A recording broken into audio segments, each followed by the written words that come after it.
রিনা, মিনা ও মিতু তিন বান্ধবী মিলে বিকেলবেলা ঘুরতে বেরোলো।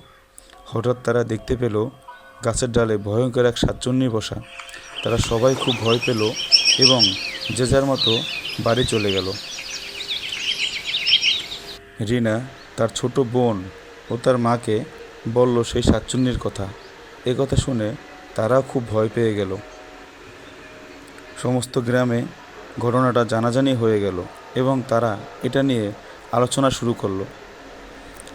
তারা বিষয়টি গ্রামের জমিদার মশাইকে খুলে বললেন।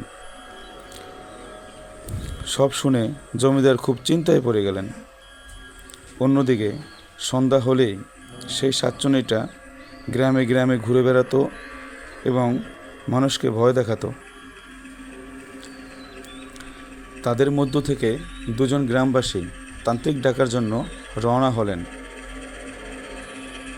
তারা তান্ত্রিককে সব কিছু বুঝিয়ে বললেন।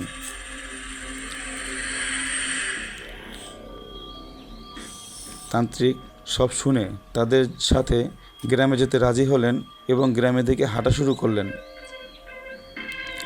তান্ত্রিক তার সমস্ত তন্ত্রমন্ত্র দিয়ে চেষ্টা করে অবশেষে সেই শাকচুন্নিটাকে খতম করতে সফল হয়।